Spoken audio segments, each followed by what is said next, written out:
Ella is a charming village located in the southeastern corner of Sri Lanka's hill country. Just outside the village lie pristine pine forests and beautiful emerald green tea plantations. Did you know Sri Lanka is the world's fourth largest exporter of tea, and the world famous Ceylon tea is grown here?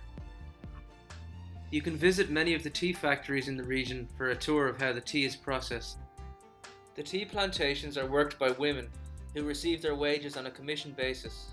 While the women work hard to pluck and gather the leaves, the men work hard in the factories to process them. The hill train runs right by Ella village, and a train journey through the mountains in Sri Lanka is a must for any visitor. Macaque monkeys are often spotted by the roadside near Ella village, often seen feeding on bananas that were left out for them by people. You might also see troops of the less commonly spotted Hanuman langurs. An interesting hike in the area begins by taking you south along the train tracks.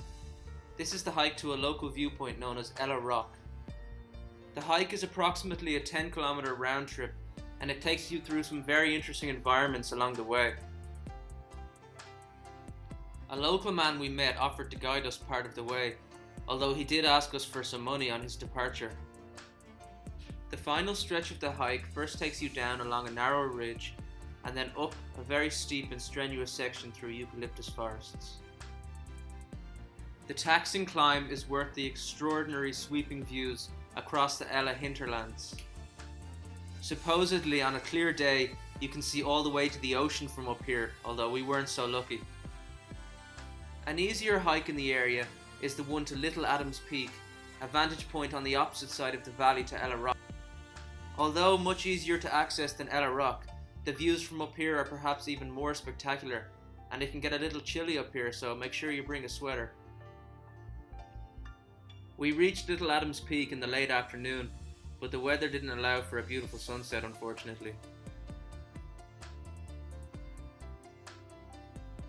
If you're interested in culture, then you should definitely visit the Dowa Temple, a small Buddhist temple located a few kilometers outside Ella. The highlight here is a giant Buddha image carved directly into the rock face, an amazing spectacle to behold.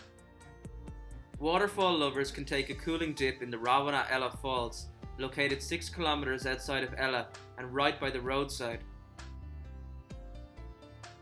Just up the road from the falls, you can also visit the famous Rawana Cave, which supposedly has connections with the Indian Ramayana epic. It's quite a dark and spooky place, so you should bring a flashlight if you want to be able to see inside the cave. After Ella, we visited Nuwara Eliya, the highest town in Sri Lanka. There are many beautiful parks and botanical gardens here. The Hakgala gardens are worth a visit, and they were originally in fact a plantation of cinchona, which is a source of the anti-malarial drug quinine.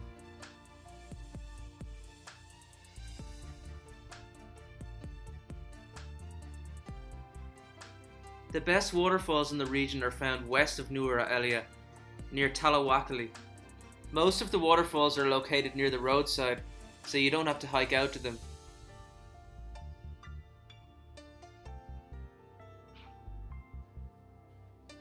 Our favourite waterfall in the region was the St. Clair Falls, which seemed to appear out of nowhere.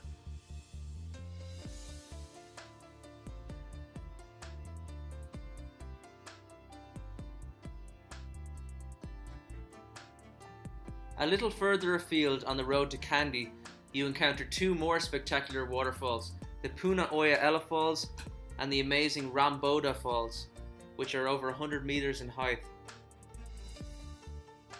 This was an amazing leg of our journey, and we highly recommend anybody travelling in the area to check out some of these sites. As always, thanks for watching, and if you enjoy our videos, please subscribe for more.